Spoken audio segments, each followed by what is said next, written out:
Scott Rasmussen is joining us on Houston's Morning News. Scott, welcome. They tell me, as far as this audience is concerned, and I would concur, you are a god, my friend. Welcome to the show. Well, I've been called worse, and I certainly don't deserve that title, but it's great to be with you. Hey, you do some great work, Scott. Let's talk about your latest report. Now, this week, apparently a generic Republican candidate up against the president, each of them getting about 44%. Last week, the Republican would have won, right? That's right. A week ago, it was 46% for the Republican, 42% for the president. But if you go back over the last couple of months, every single time we find both the president and the generic Republican within a couple of points of these numbers. All it really tells us is that if the election were held today, it would be competitive.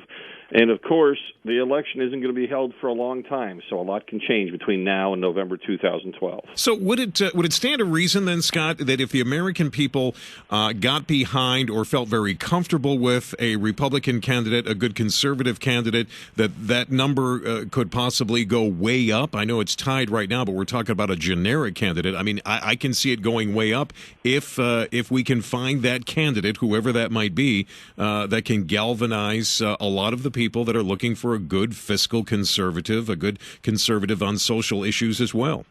You know, it's interesting. A lot of people are focusing all the attention on what the numbers will do depending on who the Republican is. The reality is most elections that involve an incumbent president are a referendum on that president. And so the biggest shift is likely to come based on what happens to the U.S. economy. People are going to vote primarily to say yes or no to Barack Obama. And so if you were to tell me that the economy is in great shape a year from today, I would say it's very difficult for a Republican to win. If the economy goes into a double-dip recession, it'll be very hard for a Republican to lose.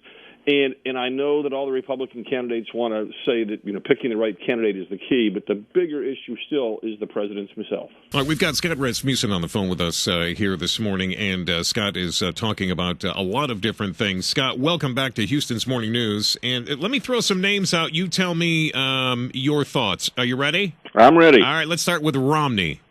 You know, Mitt Romney is the nominal front runner. 4 years ago at this time, Rudy Giuliani was the front runner in the Republican race.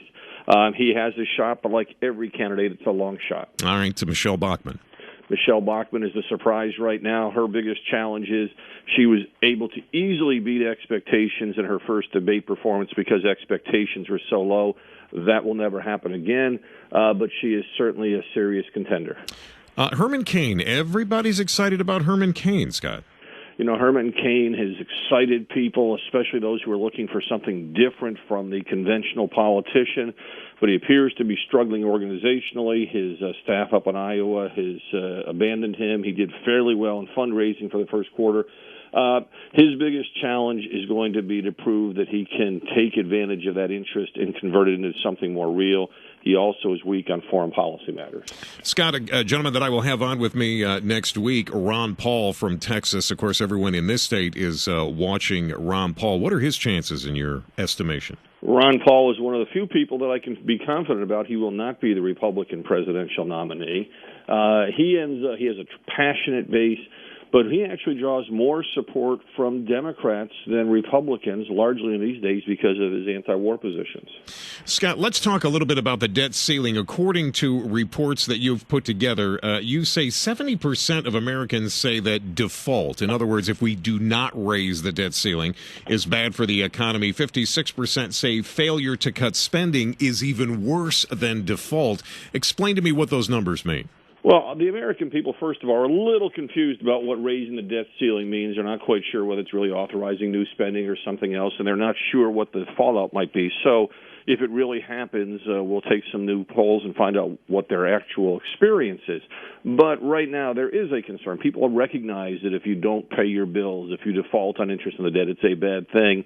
But they are sufficiently scared about the growth in government spending that they're saying that's an even bigger problem.